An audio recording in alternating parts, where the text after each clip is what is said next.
Romains 12, du verset 1 à 2. Romains 12, du verset 1 à 2.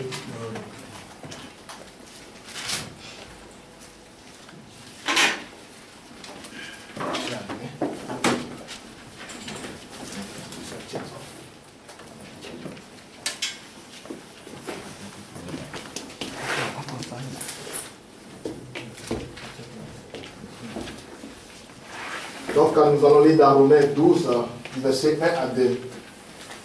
Je crois que vous avez tous vos Bibles en main. Ça, c'est notre manuel. On ne peut jamais aller à l'école sans avoir les outils de l'écolier en main. Nous ne pouvons jamais venir à l'église sans avoir la Bible en main. C'est notre manuel d'usage.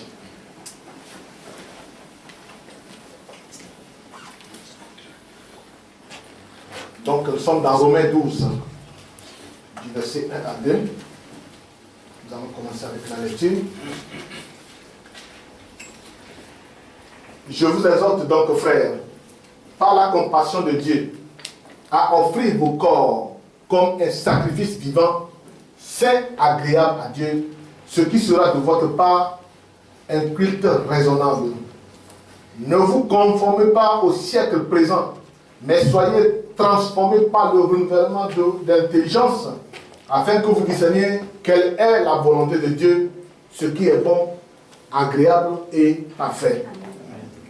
Que le Seigneur ajoute sa riche bénédiction à la lecture de sa parole. Veuillez vous asseoir.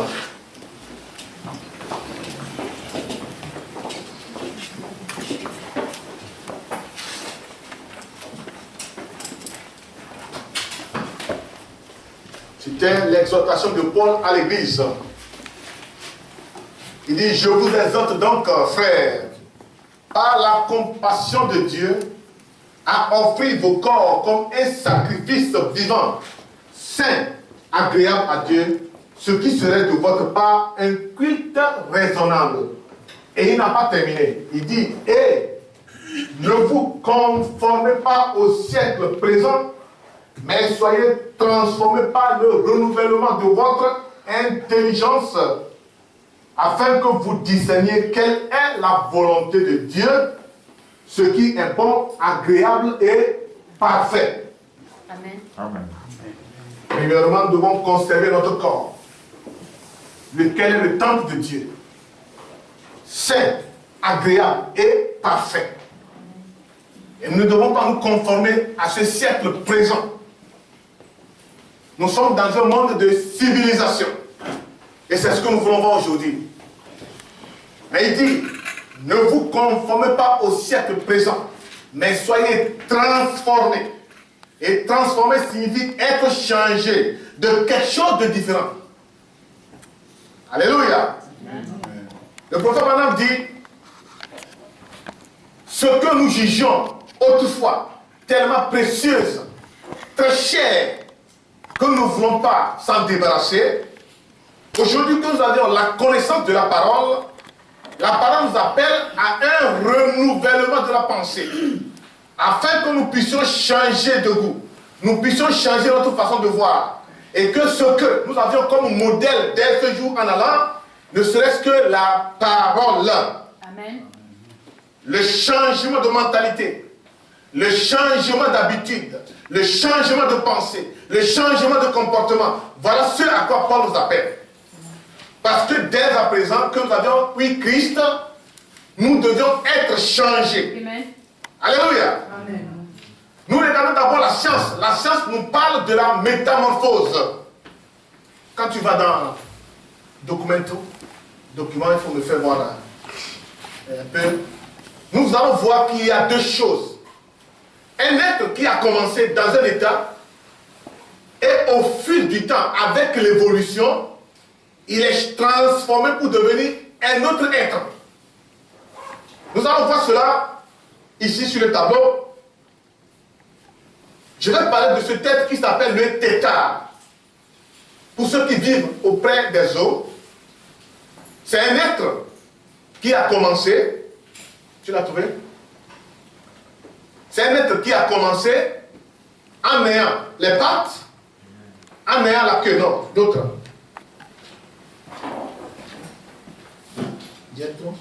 Ceci. Ça, c'est le tétard. Il a commencé ainsi. Et vous allez voir qu'il a la queue. Ça, c'est le départ. Et c'est un être vivant. Il respire, il se bouge, il fait tout. Mais avec l'évolution, nous allons comprendre que cet état a commencé à perdre sa queue, à changer de forme. C'est ce qu'on appelle la métamorphose. Et il a commencé dans un état inférieur vers un état plus évolué. Et il est arrivé dans ce second état, Paul, dans ce second état qu'on appelle la grenouille. Vous avez vu, maintenant ici, il n'a plus la queue. Mais il est devenu une forme évoluée, plus belle à voir, très attrayante. C'est ce à quoi Paul est en train de nous parler ici. Toi et moi, nous avons été pris dans un état de débauche, dans un état de malfaiteur, agissant sans la connaissance de Dieu. Alléluia. Amen. Et maintenant, après que la parole nous a invités, nous avions écouté cet évangile, cela nous a tellement plu, et nous savions que c'était la vérité. Nous sommes venus vers cette vérité, et là, nous sommes maintenant transformés vis-à-vis de ce que nous écoutons dans cette parole, et nous sommes devenus maintenant un être mieux évolué. Amen. Quand tu regardes derrière toi, tu peux comprendre que ce que tu étais était tellement vilain. Le prophète Balaam dit, nous puissions regarder Paul. Paul, il était tellement zélé dans le judaïsme, croyant que c'était la pure vérité. Oui. Et c'était lui-même qui donnait l'ordre qu'on puisse maintenant persécuter les vrais croyants à l'époque.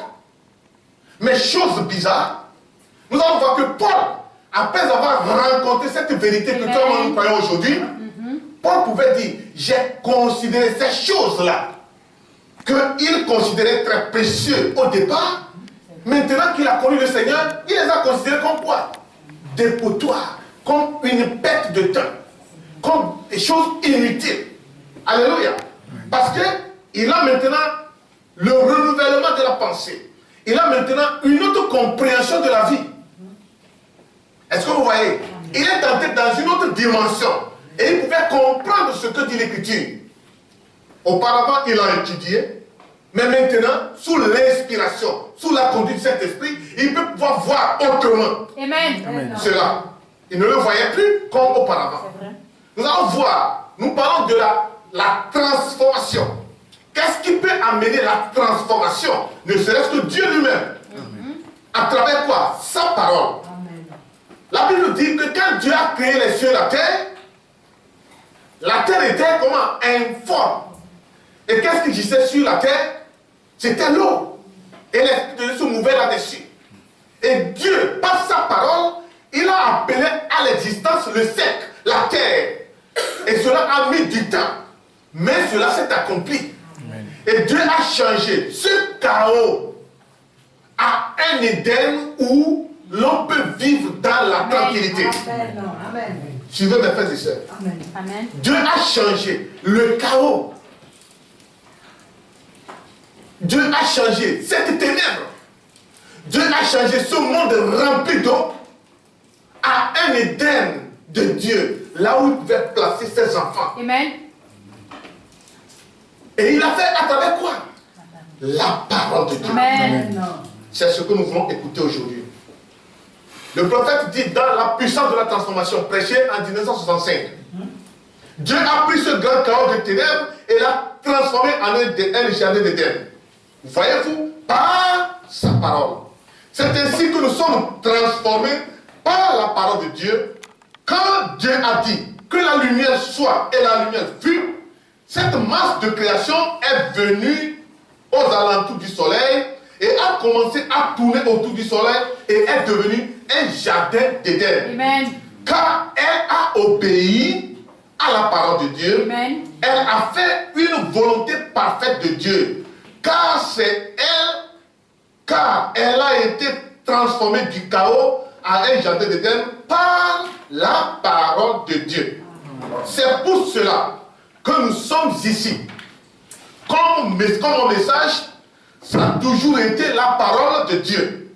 Nous devons y tenir sans égard aux autres choses qui arrivent. Restez toujours avec la parole. Amen. Sondez-vous toujours pour voir si vos motifs et vos objectifs sont selon la parole de Dieu. Si cela ne l'est pas, laissez cela tranquille. Voyez-vous? Amen. Si notre objectif et nos motivations ne sont pas selon la parole, laissons cela de côté. Mais si c'est avec la parole de Dieu, et si cela s'aligne avec la parole de Dieu, alors vous vous y tenez. La parole qui peut transformer, la parole qui puisse donner la vie, ce n'est pas la parole que nous voyons tout ce qui existe autour de nous aujourd'hui. Alléluia. Amen. Le prophète dit, dans la page 57, c'est la manière dont Dieu l'a fait avec le monde. Il a travaillé, c'était dans sa pensée. Et si vous le remarquez, c'est venu comme par évolution. Comme s'il apprenait au-dessus, comme s'il apprenait plus tout le temps, faisant quelque chose de plus en plus grand. Mais vous voyez, il était au-dessus de tout cela et l'a simplement laissé évoluer jusque-là. Et les poissons et ainsi de suite, la vie botanique. Alléluia. C'en est arrivé aux oiseaux et aux animaux et ainsi ensuite à quelque chose à sa propre image. Un homme. Et il s'arrêta. Voyez, parce que c'était sa perfection de ce qu'il désirait. Amen. Il a commencé par les choses moins évoluées, par la chose la plus évoluée. Amen. Est-ce que vous comprenez? Comme nous avons vu le tétard, commençant par un état moins évolué, jusqu'à arriver à un état plus évolué. Vous allez voir l'homme. Un homme sans l'esprit de Dieu est semblable à un animal. C'est vrai. Il pense comme un animal. Il agit comme un animal.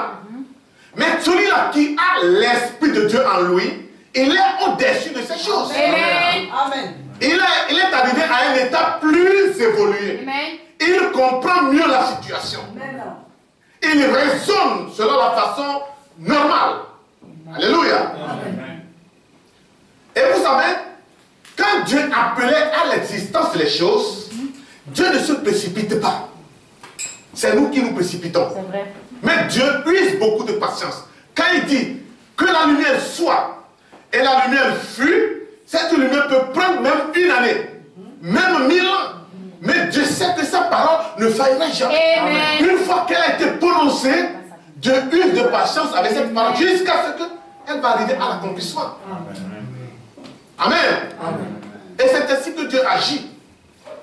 Certaines fois, nous pensons que quand nous prions et quand nous évoquons des requêtes envers Dieu, nous pensons que Dieu n'agit pas rapidement. Mais Dieu agit selon un programme. Amen. Vous voyez par exemple les 3 fils hébreux. Lorsqu'ils tenaient ferme pour la parole de Dieu, et à cause de la parole, ils ont été liés jusqu'à ce qu'on devait les jeter dans la four. Mais Dieu était en contrôle. Il faisait beaucoup attention à cela. Je vous ai dit un jour, quand ces 3 hébreux se sont unis et décidé entre eux, est-ce qu'on va se laisser faire ou bien nous allons tenir à la parole de Dieu? Ils tenaient un conseil entre eux. Et il y avait le roi Nebuchadnezzar avec son entourage aussi qui tenait leur conseil. Qu'est-ce qu'il devait faire avec ces gens-là? Mais il y avait Dieu avec ses anges aussi dans les cieux qui tenaient conseil. Alors, en ce moment, lorsque on les approchait encore plus de cette four, on a réchauffé cette four-là 7 fois plus fort. Alléluia. L'on peut dire, mais pourquoi Dieu les a laissés jusqu'à ce que Dieu s'était, jusqu'à ce qu'on va les brûler? Non, il ne s'était pas. Mais il n'agit pas selon comme tu l'as voulu. Mais il agit selon son propre dessein. Amen. Selon sa propre manière. Amen. Et il attend parce qu'il voulait voir jusqu'où ces enfants vont tenir bon à la parole. Alléluia. Amen. Voilà le sens des épreuves qui nous arrivent. Quand ça arrive, Certains, ça va te secouer jusqu'à perdre pied. Et tu vas dire, où est Dieu? Dieu est là, dans l'action. Comme je vous l'ai dit dans les 7 ans de l'église. Il dit, je connais tes souffrances, je vois tes problèmes. Mais pourquoi il ne réagit pas? Alléluia. Il est là dans la scène et il les regardait. Il dit, je vais voir jusqu'où tu vas croire. Mais Dieu, lorsque son temps est arrivé, et qu'il a vu que ses enfants ont tenu bon dans la foi, ils disent, même si nous serons morts, nous avons la certitude qu'au dernier jour, nous serons ressuscités. Amen. Et quand on les a jetés dans la four, nous puissions comprendre que ceux-mêmes qui les ont liés, eux, ils sont morts. Mais le prophète dit, nos 3 frères sont sortis dans la four, il n'y a même pas l'odeur de la fumée sur leurs vêtements. Parce que Dieu est au contrôle. Alors, ne t'en faites pas, mon frère, ma soeur. Quand tu pries, Dieu écoute. Amen. Mais Dieu veut voir jusqu'où tu veux persévérer. Amen. Il veut voir jusqu'où tu veux tenir bon. Ce n'est pas que ta parole n'est pas parvenue à ses oreilles. Il a dit, notre Dieu n'a pas des oreilles sourdes pour ne pas entendre nos cris, ni des bras courts pour ne pas nous délivrer. Alléluia. Amen. Il écoute les prières, il est prêt à agir, mais il attend pour voir jusqu'où tu veux arriver.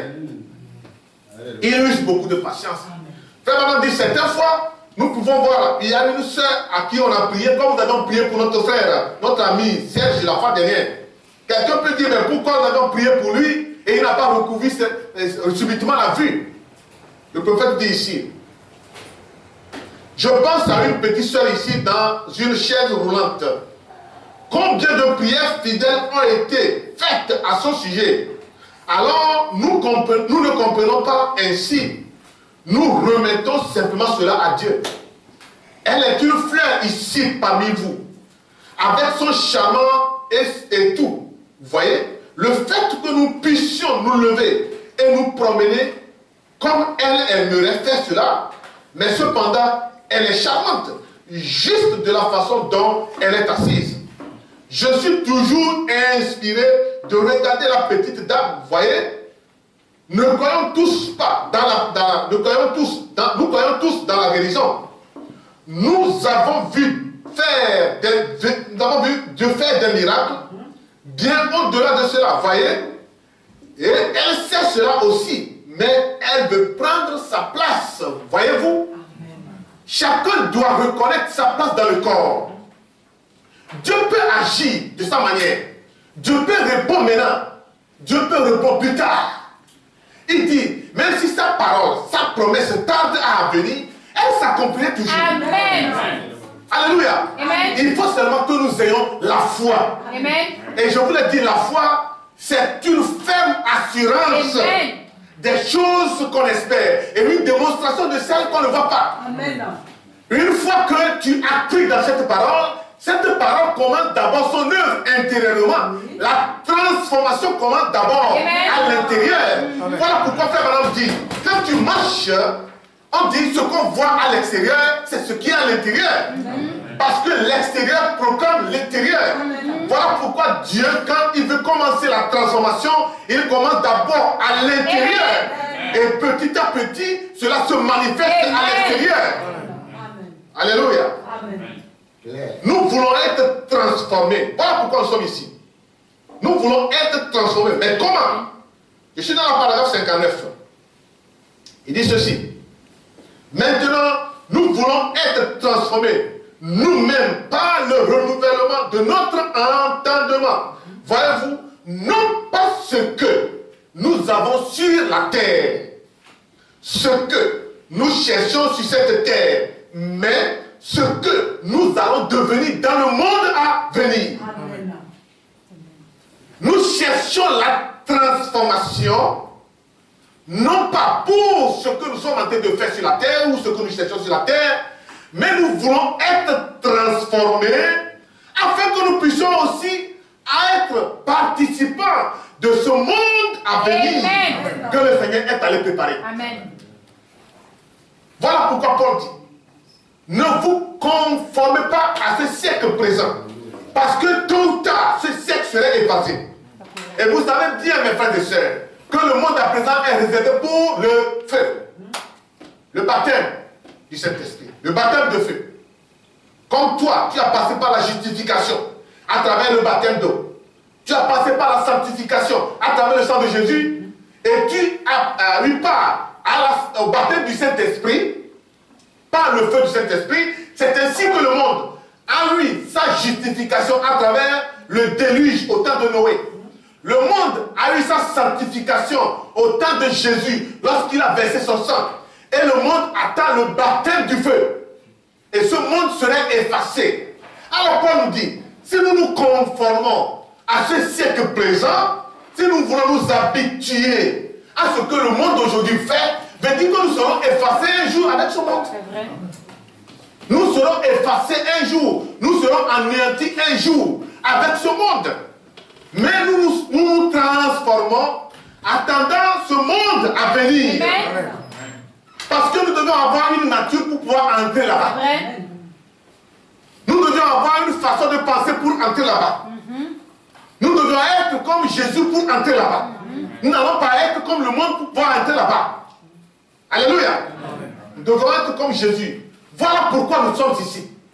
Pour être transformés selon le renouvellement de notre intelligence, de notre entendement, de notre pensée, à la lumière de ce que nous écoutons par la parole de Dieu.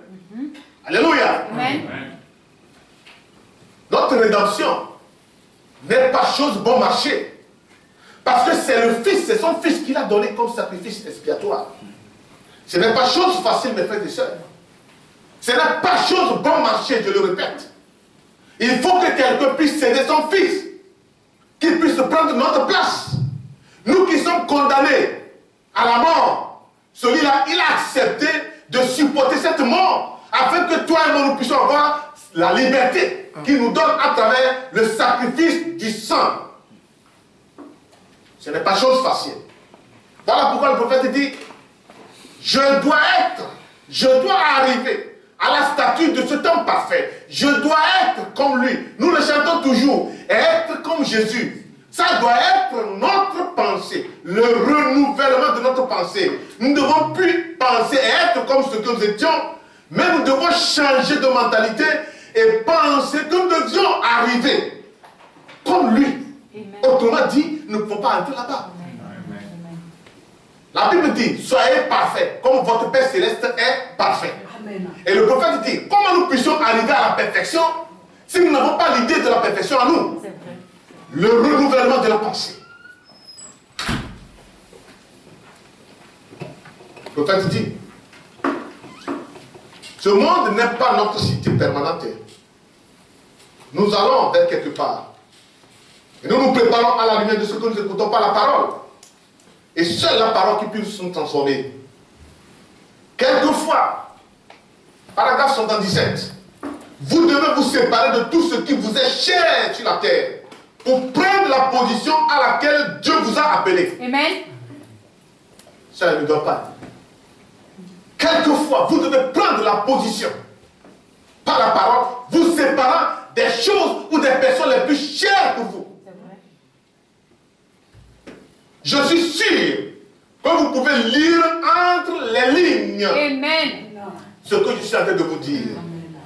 Voyez-vous, quelquefois, la personne la plus chère au monde, vous devez lui serrer la main. Simplement prendre votre position en Christ.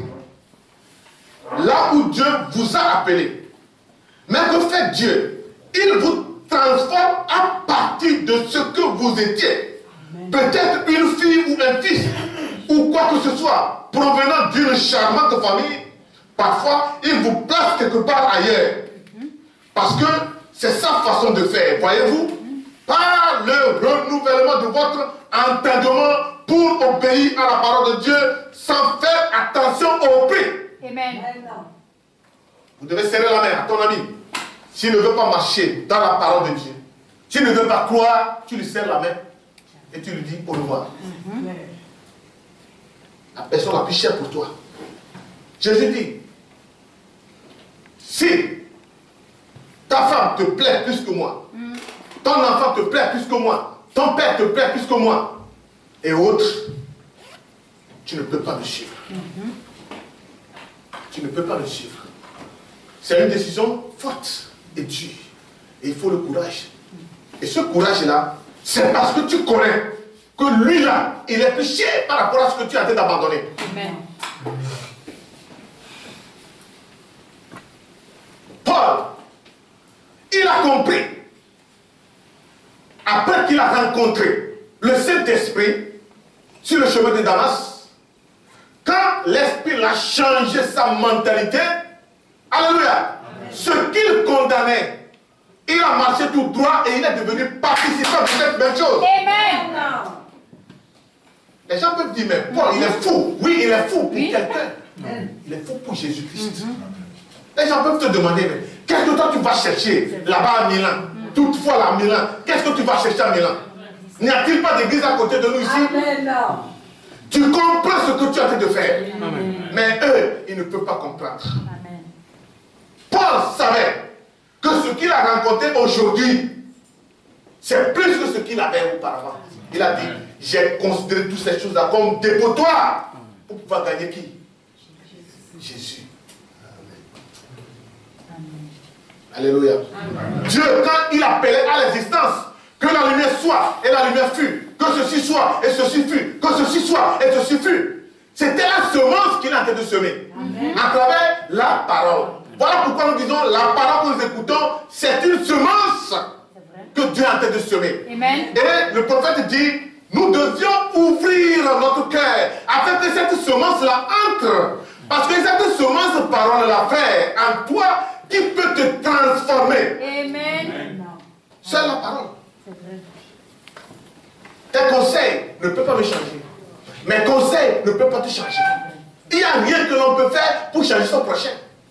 Mais si la personne ouvre seulement le cœur et que cette parole entre dans le cœur, oh alléluia, Amen. vous allez voir cette parole même là commencer ses propres œuvres. Amen. Je crois ça. Et tu peux dire comme Paul a dit, si j'agis, ce n'est plus moi qui agis. Si je marche, ce n'est plus moi qui marche. Tout ce que je fais, ce n'était plus moi. Mais c'est quelque chose en lui qui agissait. Dans la paragraphe 91.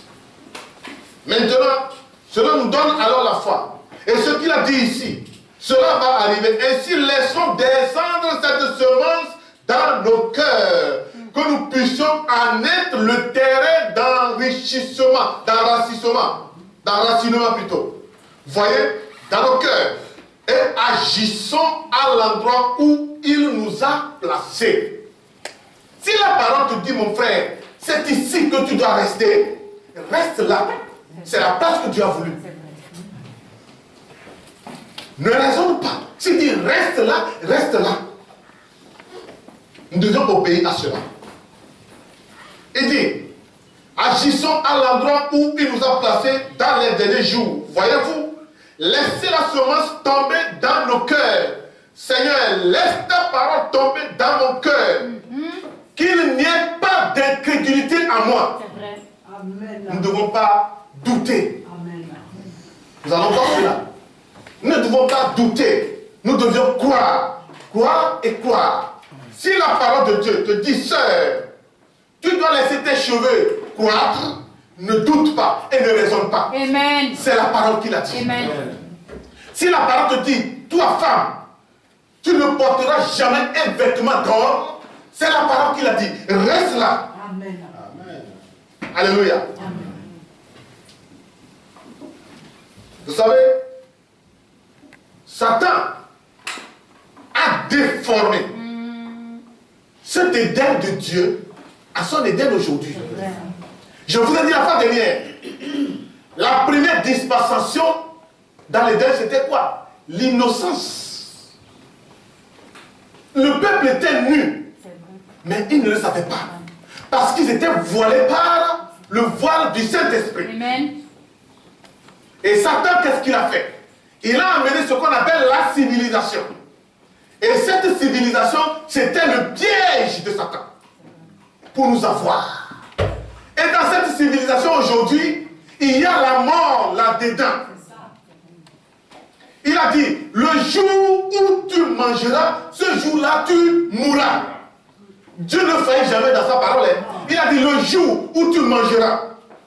Vous allez comprendre cela. Le jour où tu mangeras, ce jour-là tu mourras. Il n'a pas dit le lendemain tu mourras. Il dit, ce même jour, au cours de la journée, tu vas mourir. Amen.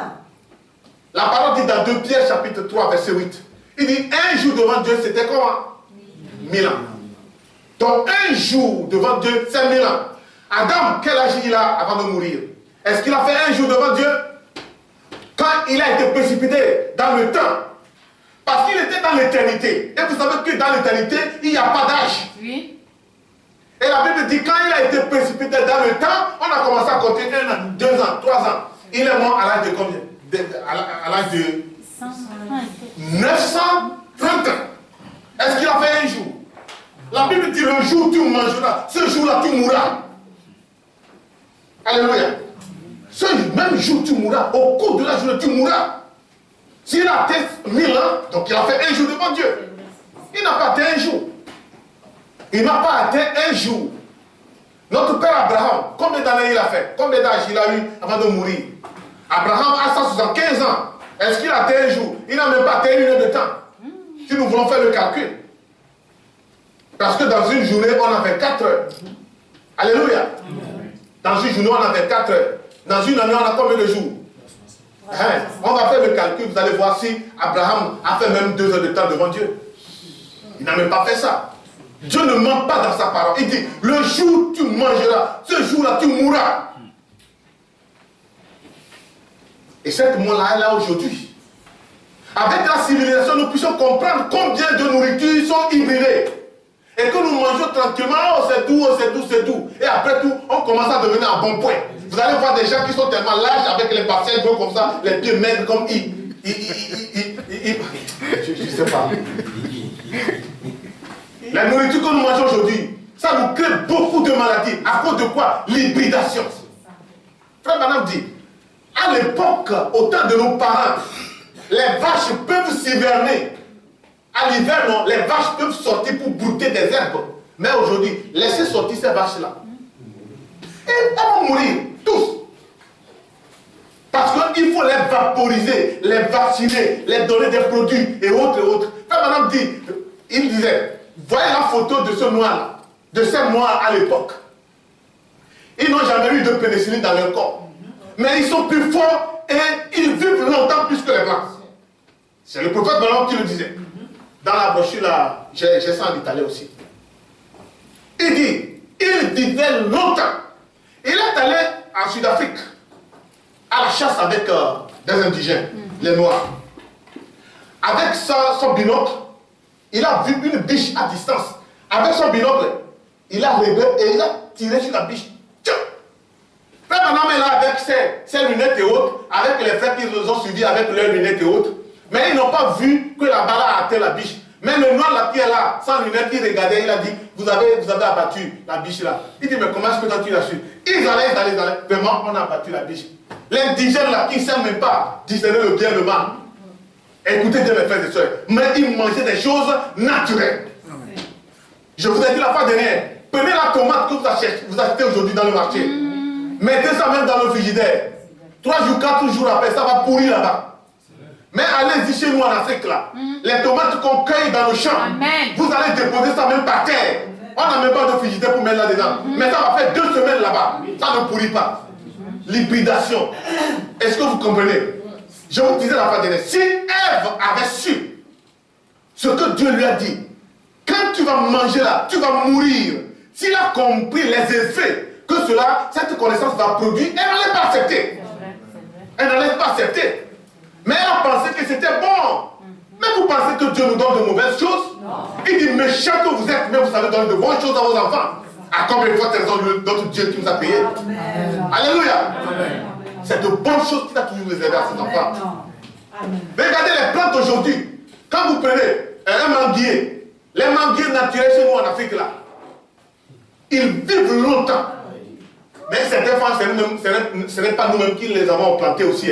Ça a poussé comme ça dans la forêt. Et quand tu vas cueillir maintenant les mangues là pour manger, c'est bien sucré et tout ça là. Mais vous regardez, Frère Madame dit, ces plantes naturelles là, elles ont un élément répulsif. Un élément répulsif qui ne permet pas aux microbes de se poser là-dessus. Est-ce que vous comprenez? Mais prenez les mangues greffées là. Les mangues greffées, il faut qu'on va toujours les pulvériser avec les insecticides, sinon toutes les insectes là vont les détruire. Vous comprenez l'évidence de ce que Dieu dit dans sa parole. Et la civilisation a amené le monde aujourd'hui dans cet état-là. Et plus on avance dans la connaissance, plus c'est la mort. Regardez la Chine. Il a pris les plastiques pour en faire du riz. Et ce sont les pauvres qui vont mourir. Ils ont pris des enfants qui sont morts, des bébés morts, pour transformer en produits tétracycline. Et ils envoient ça en Afrique. Pour que les gens en prennent. Je vous dis, mes frères et sœurs, Frère Madame dit, c'est nous-mêmes qui allons nous tuer avec notre civilisation. Quand il disait ça à l'époque, les gens n'ont pas su que c'était la vérité. Mais aujourd'hui, toi et moi, nous puissions comprendre. Alléluia. Amen. On parle maintenant d'une insecticide ici en Europe. Et l'Union européenne est en train de discuter sur ça. C'était un produit américain. Ils l'utilisent maintenant pour répandre sur les herbes et autres, ça tue les herbes et autres. Mais ça crée encore le danger pour l'homme. C'est la science, la civilisation. Alléluia. Et puis madame dit, aujourd'hui, cette hybridation est entrée aussi dans l'église. Et comment? C'est entré dans l'église. La civilisation. Nous sommes tellement civilisés que nous voulons même corriger les paroles. La parole qui est prononcée au commencement reste toujours la même jusqu'à la fin. On ne peut pas corriger Dieu. Dieu, il n'a pas dit quelque chose aujourd'hui et demain, il a regretté de l'avoir dit. Ce qu'il a dit au commencement reste le même jusqu'à la fin. Alléluia. Et avec la civilisation, nous voulons corriger Dieu. Car Dieu dit, ainsi dit le Seigneur. Les grands hommes de Dieu disent, mais si nous le faisons comme ça, attention, il y a une vidéo qui m'est apparue la fois dernière. Je ne vais pas vous raconter parce qu'on est en train d'enregistrer. Ça s'est passé tout récemment, à Rome ici. Je ne vais pas vous raconter ça. C'est peut-être quand on va arrêter l'enregistration, je vais vous raconter ça un peu. Est-ce que vous voyez? Donc quand Dieu parle, il dit ainsi dit le Seigneur, mon frère, ma soeur, reste là. Amen. Ne critique pas, ne raisonne pas. Alléluia. Il ne faut pas argumenter sur la parole. Restons simplement comme Dieu l'a voulu. Il sait pourquoi il a dit. Amen. Cela est tenté dans l'église aujourd'hui. Hein. Je vais vous lire quelque chose un peu dans la paragraphe 15 ans là. C'est la même chose aujourd'hui avec nos chrétiens. Nous en avons tellement que nous devons savonner doucement, les supplier, les installer, les faire des diacres dans l'église, les frapper sur l'épaule, leur donner une grande position dans l'église. Oh, si vous ne le faites pas, eh bien, il ne viendra plus. Si vous ne laissez pas celui-ci, vous ne le faites pas celui-là, faire ceci et cela, c'est de l'enfantillage. Et ça, c'est rentré dans l'église. Pouvez-vous imaginer d'authentiques chrétiens être comme cela? Ils étaient rudes. Aujourd'hui, dans les dénominations, ça se passe aussi dans le message. Quand tu entres immédiatement, oh, on a dit que celui-ci. Non, alors, il faut qu'on lui donne immédiatement la place pour pouvoir le maintenir. Dans le Seigneur, ce n'est pas comme ça. Merci. Tu dois faire preuve de foi de ce que tu crois. Amen. Parce que Paul nous dit, quand tu choisis un novice dans une place de diacre ou d'administration ou quoi que ce soit, qu'est-ce qu'il va faire? Après, tu vas commencer à s'enorgueillir. Donc, on veut voir d'abord ta foi dans la parole. Amen. Connaître ta position. Et là, quand on va t'accorder cette place-là, tu vas bien agir. Est-ce que j'ai menti, mon frère? Pouvez-vous imaginer d'authentiques chrétiens être comme cela? Non. Un authentique chrétien n'a pas besoin qu'on va le tapoter, on va le caresser. Si tu ne veux pas l'église, oh mon frère, pourquoi tu n'es pas venu? D'autres. Moi, je n'ai pas ce temps. Je te dis la vérité. Quand on dit des authentiques chrétiens sont riches. Parce qu'ils savent ce qu'ils sont en train de poursuivre. Je n'ai pas besoin de te supplier pourquoi tu n'es pas venu à l'église, pourquoi ceci, pourquoi ceci. Si tu connais ce que tu es en train de chercher auprès du Seigneur là, tu n'as pas besoin que quelqu'un te force avant de venir. Non. Tu sais ce que tu cherches. Amen. Ils étaient rudes.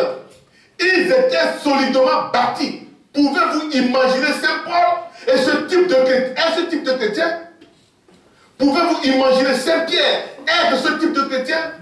Maintenant, si vous ne faites pas de moi superviseur général, eh bien, je ne sais pas.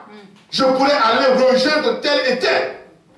C'étaient des hommes rudes, c'étaient des hommes de foi. Ils vivaient avec Dieu et ils marchaient avec Dieu. Ils étaient des hommes de peu de paroles.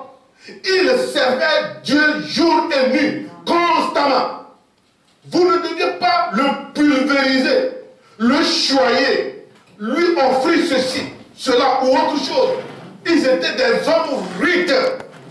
C'était des semences authentiques, pas hybridées dans des dénominations. C'est des semences authentiques. C'est des gens qui connaissent leur position. Ils savent ce qu'ils sont en train de faire. Amen. Ils connaissent leur but. Alléluia. Voilà les authentiques chrétiens. On n'a pas besoin de les cultiver. Frère Madame dit ceci.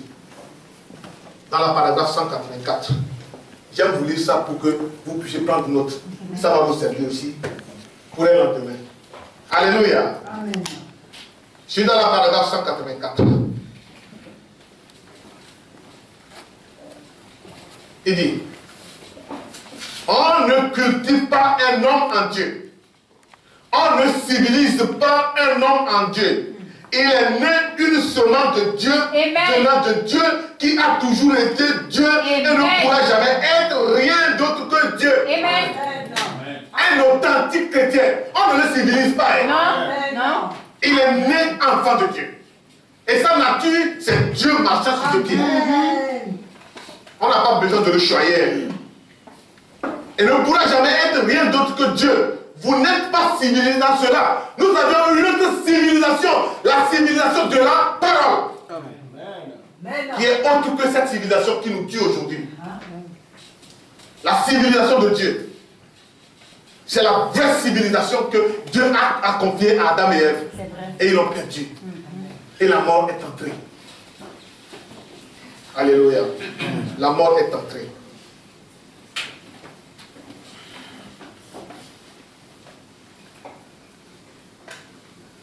On ne cultive pas un homme pour Dieu. Non, non, non.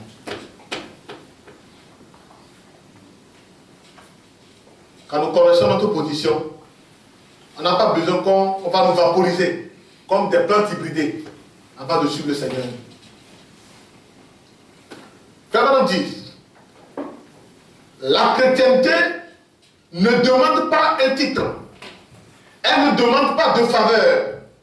Elle ne connaît que Dieu. C'est la semence originelle. Elle aime Dieu et ils s'aiment les uns les autres. Ils ne sont pas pulvérisés et choyés et tapotés comme ceci en disant, oh oui, eh bien cette sœur, eh bien je pense que c'est très bien pour elle d'avoir les cheveux courts et celle-ci. Il n'y a rien de tel. Laissez-les aller avec ceci. C'est rude, c'est l'évangile. Exposez-le. Amen. Laisse-le tomber, ou cela tombera. Les chrétiens aiment cela. Alléluia. Amen. Ils ne sont pas pulvérisés. Ils ne sont pas choyés. On ne doit pas les tapoter, les supplier avant qu'ils ne viennent à l'église ou bien n'accomplissent ce qui est la volonté de la parole. Non. La chrétienté ne demande pas de titre. Ce n'est pas nécessairement que tu dois être un administrateur, un diable ou quelque chose dans l'église avant que tu sois membre. Peut-être Dieu t'a donné un don spécial, un don de discernement. Et tu es là avec ce don, tu observes. Et quand tu vois quelque chose et que tu dis, la chose arrive. Peut-être tu as le don de prophétie. Alléluia. Amen. Ce n'est pas quelque chose de faveur. Non. C'est Dieu même qui agit. Et la civilisation est entrée dans l'église. Et nous avons changé la donne de la parole à ce que nous voulons que ce soit. Nous avons changé le programme de Dieu à comment nous voulons que ce soit. Non, ce n'est pas comme ça, mon frère, ma soeur. Laissons la chose telle qu'elle est écrite. Et nous serons bénis pour ça. Amen. Amen.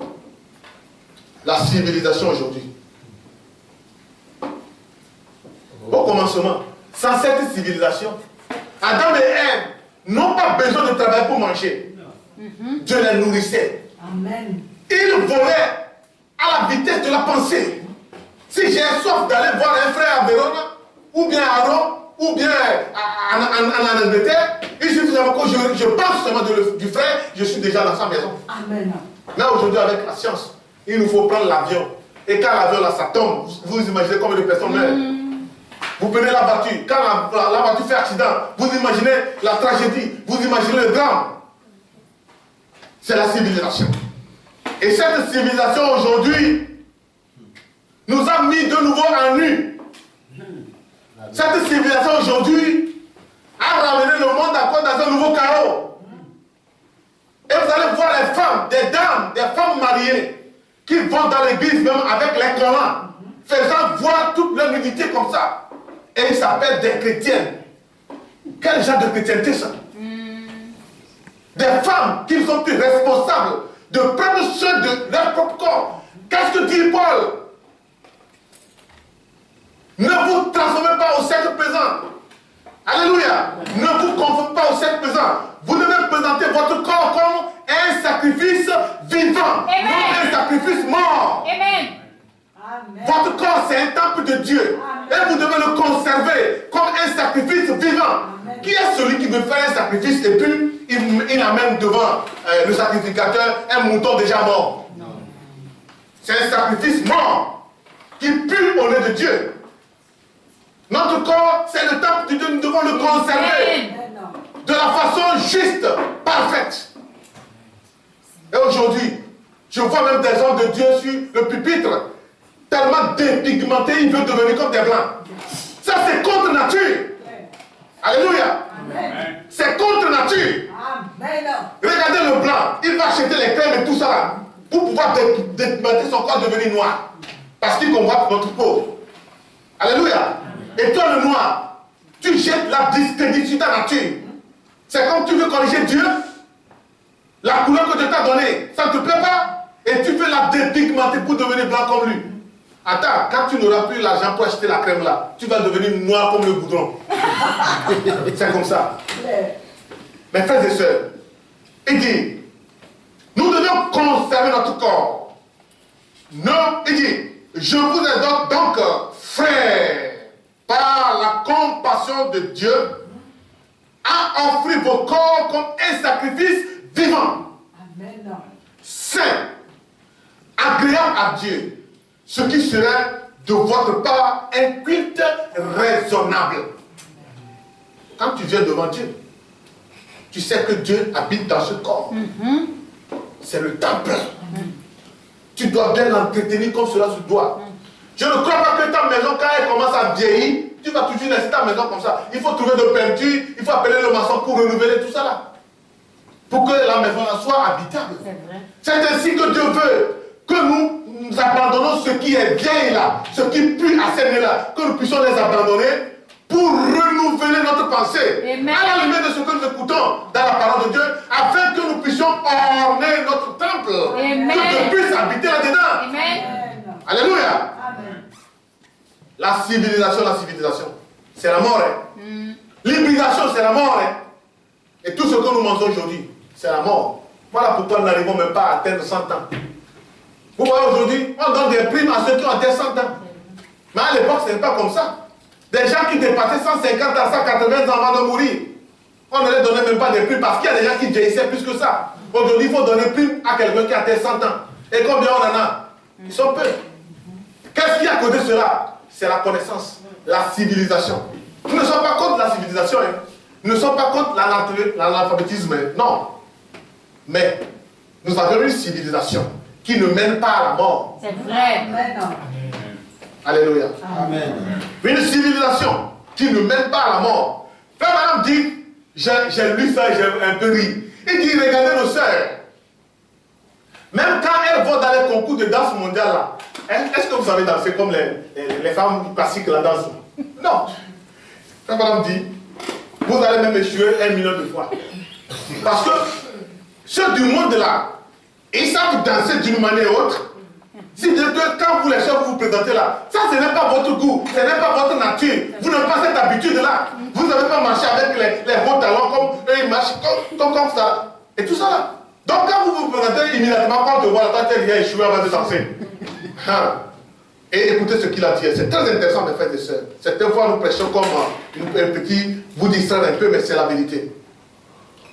Alléluia. Amen. Dans la page, paragraphe 196, il dit, regardez nos sœurs, j'ai remarqué, il y a quelques instants, combien elles étaient belles. Vous avez une beauté naturelle, ma frère, ma soeur. Tu as une beauté naturelle. Amen. Que Dieu t'a donnée gratuitement. Amen. Tu n'as pas besoin d'aller acheter des crèmes pour te fader ou autre. Non. Vous avez une beauté naturelle. Amen. Et le monde vous convoite, c'est que vous-même vous ne savez pas. C'est que vous-même vous ne savez pas, mes soeurs. Il dit, combien elles étaient belles. Oh, voyez, vous pourriez les mettre dans un concours mondial avec ces Gloria Samson et Swanson et autres striptease et ainsi de suite. Ici en Californie, elles échoueraient 1 million de fois. Mais leurs noms ne sont pas dans ce livre de réputation. C'est vrai. Vos noms ne sont pas écrits dans ce livre de réputation. Alléluia. Il est dans le livre de vie de l'agneau. Voyez-vous, un esprit doux et humble est un grand trésor devant Dieu. Amen. Et la Bible dit que nos femmes se parlent d'un esprit doux et humble, soumises à leur mari et gentillesse. C'est ce qui est d'un grand prix aux yeux de Dieu. Vous voyez combien de divorces il y a aujourd'hui? Oui. Je vous parle en connaissance de cause. Je travaille dans 2 marchés, le matin et l'après-midi. Là où je travaille l'après-midi, là, il y a une dame qui s'appelle Francesca. Elle est divorcée. Il y a 1 an de cela. Il y a Sandra. Sandra a à peine divorcée. C'était le 4 octobre qu'ils sont divorcés. Et il y a une autre qui s'appelle Emmanuela. Emmanuela aussi, elle a divorcé.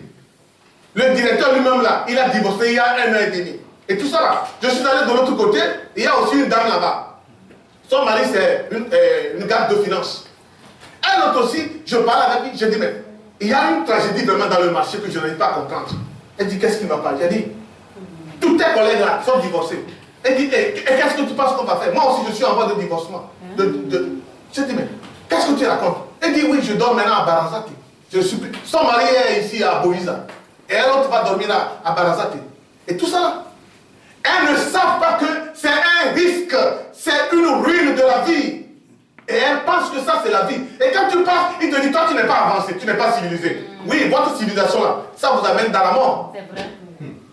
Parce que la Bible me dit, Dieu a créé seulement une seule femme. Amen. Et un seul homme. Quand les gens sont allés poser la question à Jésus-Christ concernant une femme qui a eu 5 maris, qu'est-ce que Jésus leur a dit? On leur a posé la question, mais à la fin des temps là, qui serait le mari de cette dernière? Jésus a dit, mais non, c'était plutôt quand ils sont allés vers Jésus, ils lui ont posé la question, pourquoi Moïse a demandé qu'on donne la lettre de divorce? Et toi, qu'est-ce que tu penses? Jésus, qu'est-ce qu'il leur a dit? Au commencement, il les a ramenés. Au commencement, il n'en était pas ainsi. Et vous aujourd'hui là, tu veux te marier aujourd'hui, demain tu te sépares, le lendemain tu te remaries, le lendemain tu te divorces. Ça c'est quel monde? Et après tout, ils se réunissent aussi à l'église pour prendre la Sainte Seine et tout ça là, l'hostie et tout ça là. Et ils prétendent être des croyantes, des croyants. Et ils veulent aller où? Dans quel ciel? Dans quel lieu? Là où Jésus est allé préparer, il faut que tu aies l'esprit de Jésus pour entrer. Si tu n'as pas l'esprit de Jésus, tu ne peux pas entrer. Moi qui vous prêche cette parole, si je n'ai pas l'esprit de Jésus, je ne peux pas rentrer. Voilà pourquoi j'ai l'obligation de m'en tenir dur. Ce qui n'est pas avec la parole, je m'éloigne. Amen. Ce qui n'est pas selon l'écriture, je m'en fous.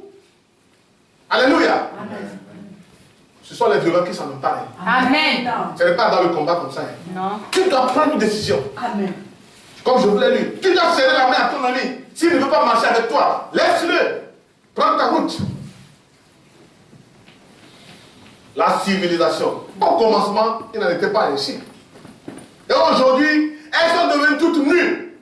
Elles favorisent le divorce et tout. Et il n'y a plus le respect dans le foyer. Je disais à la dame là, si tu me parles avec une certaine ardeur, avec rigidité, j'imagine comment tu te comportes avec ton mari. Je comprends pourquoi ton mari te laisse aujourd'hui. Parce que certaines fois, je suis dans l'obligation de les parler dur. Amen. Alléluia. Il me traite des chrétiens de l'ancien temps, eux, ils ne sont pas. Amen. J'ai dit oui, je suis un chrétien antique. Si tu pouvais adorer avec moi à l'adoration antique, là, il n'y aura pas ce problème-là comme tu l'as fait aujourd'hui. Toujours des séparations, séparation infinie. Un mode de confusion. Mais vous savez, Jésus a son épouse. Amen. Ceux qui écoutent la parole. Et ils se conforment à cela. Amen. Parce que quand tu l'écoutes, la compréhension te vient. C'est vrai. Et tu renouvelles ta pensée à l'égard de ce que tu écoutes dans cette parole. Amen. Alléluia. La madame dit ce que la civilisation nous a amené aujourd'hui. Regardez les universités. Je vous ai prêché un jour ici sur les 7 éléments. Non. Sur comment identifier les caractéristiques d'une église. Et je vous disais aujourd'hui ici, et ce jour-là, que frère madame disait, chez eux en Amérique, aux États-Unis, vous allez voir que quand ils arrivent à l'université, c'est là qu'ils apprennent encore des choses vilaines. Les jeunes garçons et les jeunes filles, on les fait marcher ensemble. Parce qu'on dit, ils doivent quand même se fréquenter pour voir si dans l'avenir ils peuvent se marier. Et ils commencent comme ça à faire les vilaines choses. Moi je travaille dans le marché, à côté de l'université polytechnique de Piola. Regardez les universités qui viennent là-bas. Toujours 2 à 2. Et frère madame dit, vous pouvez imaginer les bébés, les enfants qui donnent naissance et les avortements précoces qu'ils créent de temps en temps. Et tout ça, c'est la civilisation qui crée toutes ces choses-là. Mes frères et sœurs, je vais vous dire quelque chose ainsi. La civilisation, c'est la mort. Qu'on soit d'accord ou pas. Il dit l'instruction, regardez les écoles, regardez là à l'université, combien de bébés naissent de ces jeunes femmes. De ces jeunes femmes, chaque année à l'université. Pensez-y, vous dites, c'est une traînée. Et les garçons, leurs 21 rubis, comme ils les appellent, avec du rouge à lèvres, et coiffés avec des chaînes. Alléluia. Et avec des boucles enroulées qui pendent. Et il dit cela. Et les coups sales, cracheux. Vous dites, eh bien, ce sont juste des gamins de rue. Vraiment. Ce sont des étudiants de l'université. Quand vous voyez les universitaires aujourd'hui, ils sont les plus fous. Ils sont les plus mal éduqués. Si vous me permettez le terme. Quand ils ont commencé à l'élémentaire, ils s'habillent bien. Quand ils arrivent au collège, pour certains maintiennent quand même leur forme d'habillement. Quand ils rentrent déjà au lycée, vous allez les voir avec les pantalons qui commencent à descendre. Les pantalons déchirés et autres là. Mais quand ils arrivent à l'université là, c'est la catastrophe. C'est la catastrophe. Et ce sont les étudiants. Ils boivent et ils boivent. Je les vois toujours. Ils rentrent dans le marché, ce n'est pour acheter ou la bière, ou du whisky, ou des liqueurs. Et où est-ce qu'ils appellent ça? C'est à l'université. Les vrais fumeurs de cigarettes et de drogues, c'est les universitaires. C'est la science, c'est la civilisation. Frère madame dit quelque chose. À vous maman. À vous maman.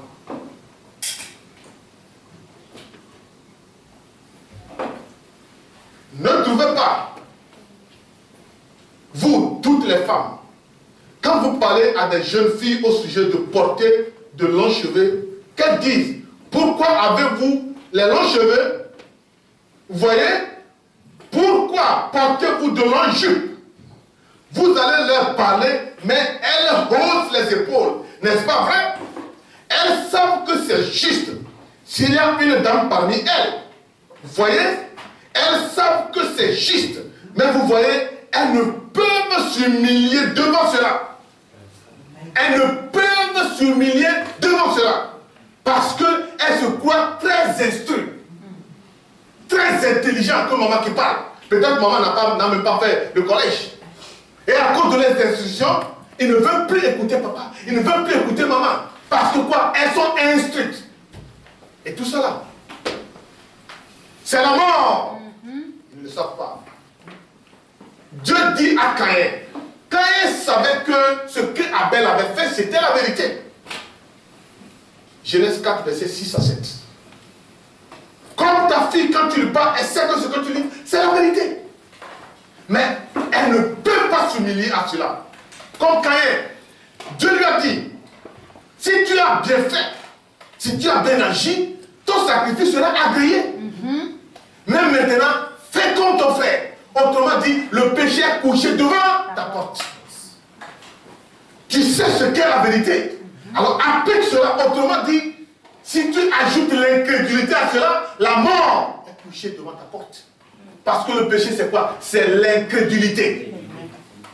Le péché, c'est l'incrédulité. Ce que tu sais être la vérité de la parole. Si tu ne l'appliques pas, la mort est couchée devant ta porte. La mort est couchée devant ta porte. Mon frère, ma soeur, vous les jeunes, vous avez intérêt à écouter ce que vos papas, ce que vos mamans vous disent. Parce que par la grâce de Dieu, ils ont vu le jour avant vous. Amen. Ils ont eu beaucoup d'expérience. Ils ont beaucoup vu, ils ont beaucoup vécu. Alors je ne crois pas qu'un papa ou bien une maman peut donner de faux conseils à son enfant sous prétexte qu'il voulait ruiner sa vie. Non. Mais ce que nous pouvons donner à nos enfants comme conseil, c'est ce qui serait de leur intérêt dans l'avenir. Amen. Ce n'est pas maintenant. Ce qui ferait de toi une bonne mère dans ton foyer. Ce qui ferait de toi un bon père dans ton foyer. C'est ce à quoi nous les parents nous sommes appelés à vous donner comme conseil. Ne nous jugez pas comme nous sommes rides. Même si je n'ai pas fait l'université. J'ai beaucoup vécu, j'ai beaucoup vu. Alors je crois que moi qui t'ai engendré, je dois te donner le conseil qu'il faut. C'est correct. Et ton devoir, c'est d'écouter. Amen. Parce que vous savez, d'où vient la sagesse? Le commencement de la sagesse, d'où ça vient? Dans la crainte. Dans la crainte. Quand tu crains ton père, quand tu crains ta mère, tu ne peux jamais aller contre ses ordres. Si tu veux avoir la sagesse, commence à craindre Dieu. Et craindre Dieu, c'est obéir tes parents. Amen. Parce que la Bible dit, honore ton père et ta mère, pour que tu puisses vivre longtemps dans le pays que l'Éternel ton Dieu te donnera. Alors si tu veux vivre longtemps sur cette terre, tu dois écouter la voix de ton père, la voix de ta mère, pour que tu puisses vivre longtemps. Autrement dit, tu coupes l'igname, boum, tu vas perdre ta vie comme ça. Voilà la vérité de l'Écriture. Le renouvellement de notre pensée, de notre intelligence, commencez à réfléchir. Parce que nous voulons nous renouveler, non pas sur ce que nous sommes en train de chercher sur la terre, mais pour le monde à venir. Amen. Pour le monde à venir, mes frères et sœurs. C'est très important. Offrez vos sacrifices. Offrez vos corps comme sacrifice vivant à Dieu, non comme sacrifice mort. Ce qui pue aux yeux de Dieu. Parce que certaines habitudes, après que tu as écouté la parole de Dieu, et si tu ne te conformes pas à cela, même quand tu pries, Dieu n'écoute pas. Parce que tu es un fils rébellion. Rebelle. Cette fois, on se pose des questions. C'est comme Dieu est à des milliers de kilomètres avec nous. Qu'est-ce qu'il ne va pas? La Bible dit, Isaïe 59, il n'a pas des oreilles sourdes pour ne pas écouter tes voix. Il n'a pas des bras pour ne pas te sauver. Mais ce sont tes péchés qui te séparent avec lui. Les péchés, c'est quoi? L'incrédulité à la parole qui te sépare avec Dieu. Jusqu'à ce que ce péché-là, cette incrédulité là, Dieu ne peut pas être avec toi. Tu vas ôter ça. Parce que ce que tu prends avant Dieu, ce que tu considères avant Dieu, c'est une idole. Donc tu dois ôter cela. Et comme ça, Dieu va être avec toi. Soyez transformés par le renouvellement de votre entendement. Le renouvellement de la pensée. Changez de goût. Changez de mentalité. Vis-à-vis de ce que vous savez être la vérité de la parole. Je suis dans la paragraphe 300. La madame dit, si vous n'étiez pas en Dieu, si vous croyez le message de la Bible et le message présent du jour, une confirmation, la raison pour laquelle vous êtes ici, c'est parce que vous étiez prédestiné à être ici. Si tu es ici, c'est parce que Dieu t'a prédestiné. Dieu t'a aimé. Il t'a vu d'avance. Et il t'a appelé pour venir dans sa maison. C'est ici qu'on commence le jugement de Dieu. C'est vrai. Voilà Amen. pourquoi nous sommes, mon devoir, ma responsabilité est de te dire ce qu'est de la vérité. Amen. Comme je l'ai dit à ce pasteur ce jour, après je vais vous raconter les faits. Je suis appelé à dire la vérité. Même si ça va me coûter le prix. Amen. Ma responsabilité c'est de dire la vérité. Et ton devoir, c'est de l'écouter. Amen. Si tu es ici, c'est parce que Dieu t'a prédestiné à être ici. Autrement, vous ne serez pas ici. Certains parmi vous auraient été dans la rue, peut-être ivres. Certains parmi vous, et d'autres dehors, en train de courir avec la femme d'un autre homme. Et vous, les femmes mariées, dehors, allant avec le mari d'une autre femme, ou quelque chose ainsi. Mais vous étiez prédestinés à être ici. Et vous ne pouvez l'empêcher. Vous avez un père, il est Dieu, et vous étiez une semence. Amen. Amen. C'est parce que tu es une semence de Dieu. Voilà pourquoi Dieu t'a amené jusqu'ici. Amen. Pour te parler, pour te donner de la formation, Amen. pour te donner de l'édification de la parole. Amen. Parce que il y a un plaisir qui nous attend, mes frères. Ça dépasse ce que nous voyons sur cette terre aujourd'hui. Il y a un bonheur dans le Seigneur Jésus-Christ. Et ce n'est pas ici sur la terre. Pourquoi devons-nous perdre notre temps pour des futilités, des choses qui n'édifient pas, des choses qui ne nous honorent même pas et qui n'honorent pas Dieu? Écoutez ce que Jésus dit ici.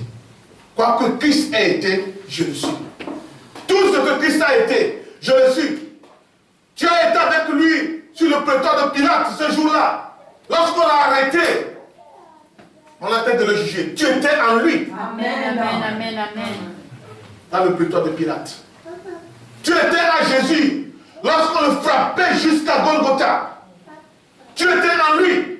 Si tu n'étais pas en lui, tu ne peux pas le reconnaître. C'est vrai. Je vous dis, quand je marchais, quand j'allais à l'école et tout ça là, Paul, il était en moi. Mais il n'est pas encore manifesté. Oui. Oui. S'il n'était pas en moi, il ne serait pas mon fils. La parole. Alléluia. Quoi que Christ ait été, je le suis. Ce qu'il est, je le suis. Amen. Oh Dieu, s'il a été considéré comme un fanatique, ainsi dois-je l'être. Amen. Un Belzébul par les œuvres de son esprit, je le suis également. Amen. Quoi qu'il ait été, je le suis. Quoi qu'il ait été, vous l'êtes. Amen. Nous devons être les artisans de son immoralité, Amen. de sa liberté, de sa réputation, Amen. de sa gloire et Amen. de sa honte. Amen. Nous devons être les artisans de Dieu, Amen. de sa bonne réputation. Amen. Frère, je vous dis, la valeur d'une personne ne se trouve pas dans ce qu'il a, mais dans ce qu'il est. Amen. Amen. On n'a pas dit, pour que tu sois un chrétien, tu dois avoir de belles voitures, de belles maisons et Non, tout ça. Là. monsieur. Non. Ce que tu es là, quand tu marches là, que quelqu'un puisse te lire comme un chrétien. Amen. Amen. Quelqu'un puisse Amen. voir ta vie en tant que chrétien. C'est ce que tu es que les gens voient. C'est ça l'identité. Alléluia. Amen. Ce que Jésus est, ce qu'il a été, je le suis. Et nous devons l'être. Il nous a appelés pour ça. Alléluia. Il nous a appelés pour ça. La parole nous a appelés pour ça. Pour faire de nous des joyaux sur sa couronne. Amen. Quand il va s'asseoir sur son trône là, nous serons là autour de lui. Amen. Le renouvellement de la pensée. Nous devons renouveler notre pensée à travers ce que nous écoutons par cette parole cet après-midi, mon frère, ma soeur. Si tu es une prédestinée de Dieu, si tu étais dans le plan de Dieu, tu écouteras cette voix qui te parle cet après-midi. Amen. Je ne peux pas me vanter de ma première naissance, parce que j'étais venu dans un monde en train de raconter des mensonges et tout. Je peux voler, j'ai fait tout ce que le monde a fait. Mais je n'ai pas honte de ma seconde naissance, Amen. parce que je suis chrétien. Amen. Je suis chrétien. Tu n'as pas honte de ta seconde naissance. Non, messieurs. Pourquoi? Parce que quand tu marches avec les épaules bien. Amen. Amen. Qui va t'accuser? Que quelqu'un t'accuse. Jésus dit, qui peut me convaincre de péché? Viens devant moi, accuse-moi. Et parlons-y. Voyons qui a raison. Alléluia. Confrontons-nous. C'est ce que je te dis à mon frère. Tu peux parler, mais assoyons-nous. Amen.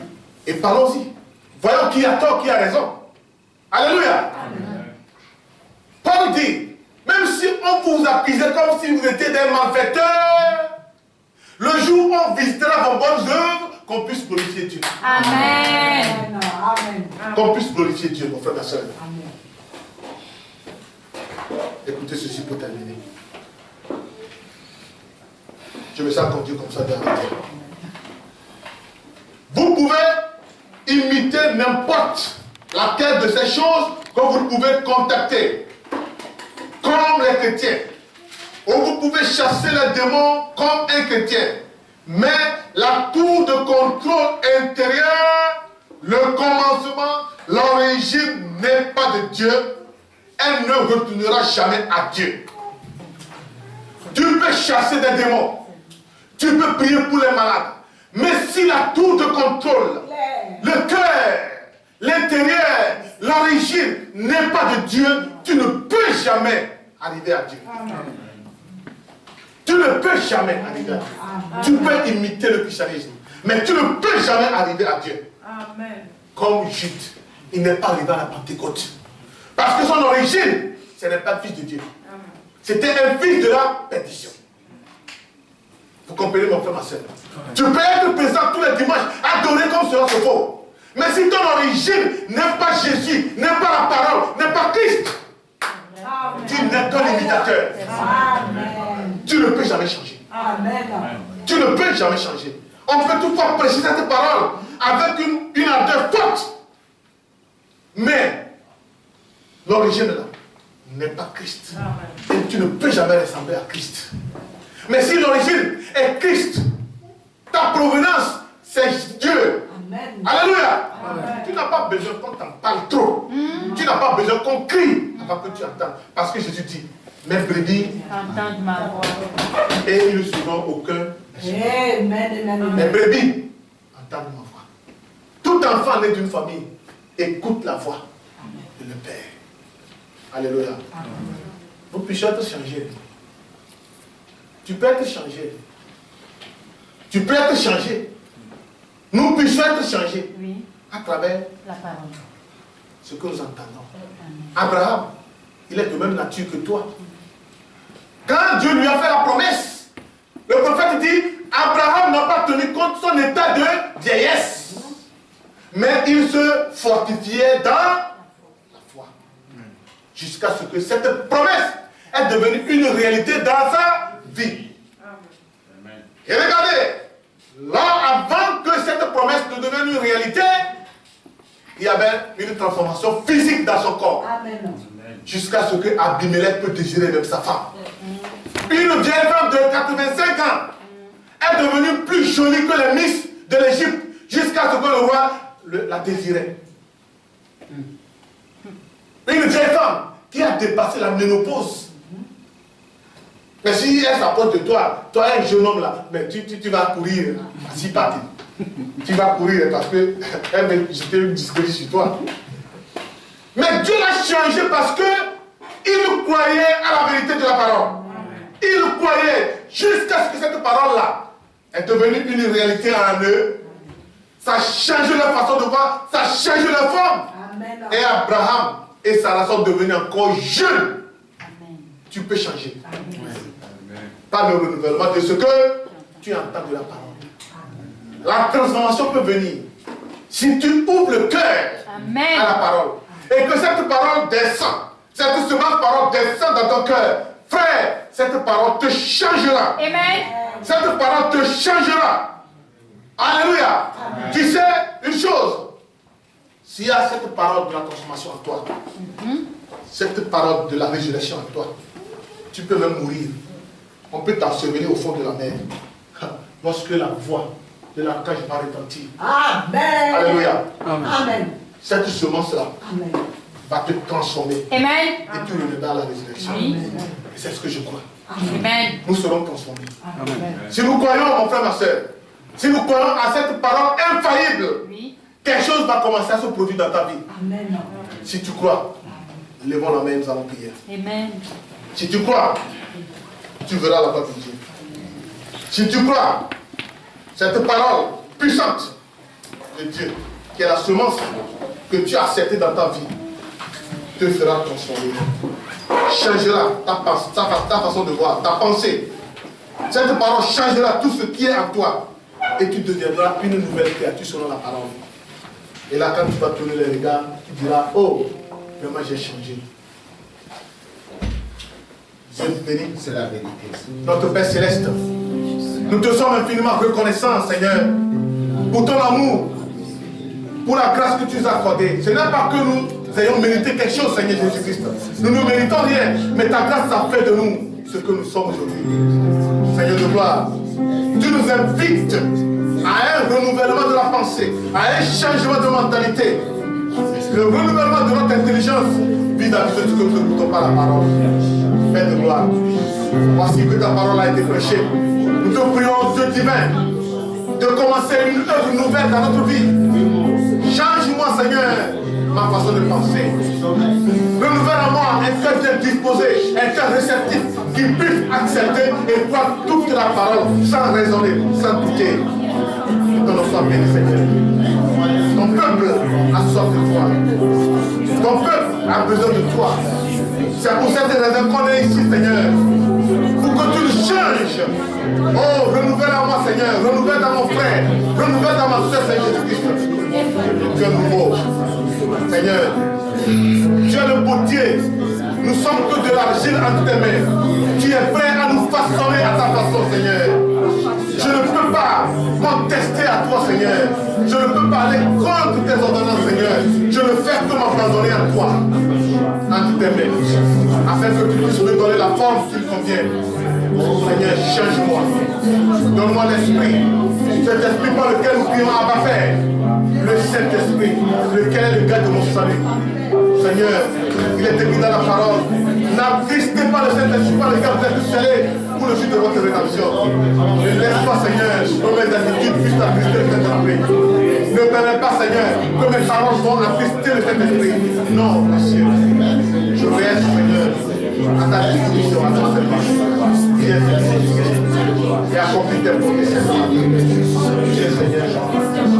Viens, Seigneur. Viens, Seigneur. Nous te donnons tout l'espace. Fais quelque chose de nouveau dans ma vie.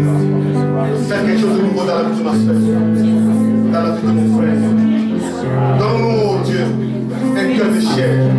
Un cœur réceptif, Seigneur. Fais de nous, oh Dieu, comme tu as donné la vie d'Abraham. Oui.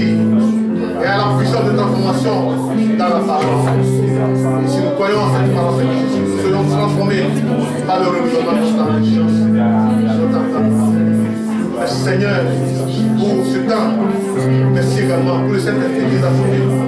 Et merci également pour la parole que nous avons. Seigneur,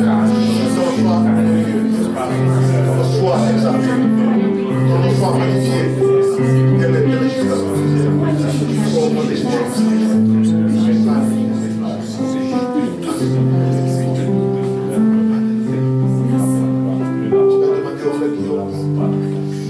Mettre la fin de ce baiser, la fin de ce Jésus.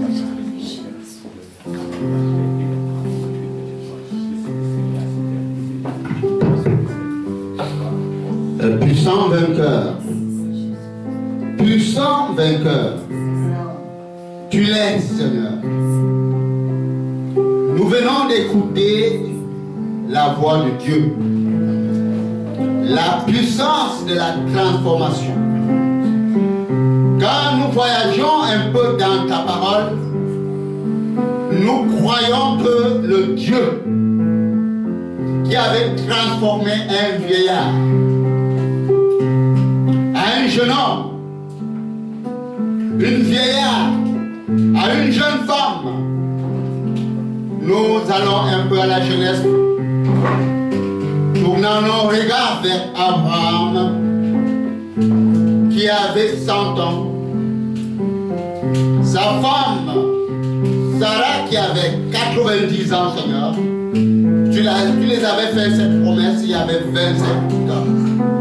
Et comme il croyait, puisqu'il croyait, il se renouvelait. Nous te remercions, Seigneur, parce que nous servons ce Dieu qui était avec Abraham.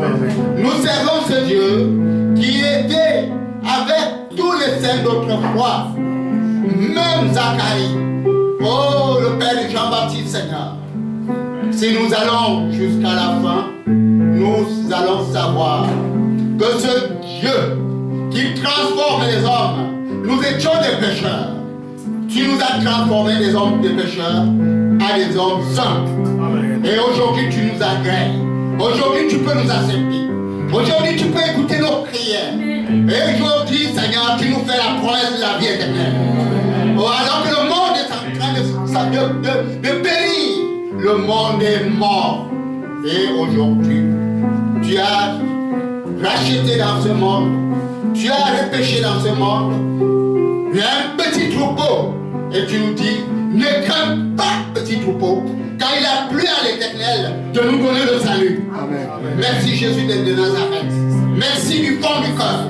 Les moments, nous sommes tout simplement dans la joie. Nous sommes reconnaissants. Nous sommes dans la stimulation. Nous sommes ivres de toi, Jésus. C'est pour cela, Seigneur, après avoir écouté ce bon serment, nous voulons dire tout simplement merci à l'Éternel. Car ta parole nous demande d'être reconnaissants. Et donc, Papa, étant donc à la fin, nous voulons que l'ange de l'Éternel, le Dieu que William Branham nous a donné, puisse nous donner son ange, afin que le jour comme de nuit, toi qui ne dors, qui ne somnole, Seigneur, que tu puisses veiller sur nous. Car le diable rôde, il rôde. Il est mécontent de voir que nous avons saisi la véritable héritage de notre salut. Alors il rôde autour de nous comme un lion, cherchant qui dévorera. Mais quand il viendra avec nous, son influence sera une influence sans effet. Amen. Louange à Dieu, bénis-nous Seigneur, bénis notre retour et laisse que ceux qui n'ont pas été des nôtres, que le Saint-Esprit qui enseigne les gens à distance puisse aussi, en nous bénissant, les bénir aussi. Amen. Sois loué et sois exalté au nom de Jésus-Christ. Amen. Amen.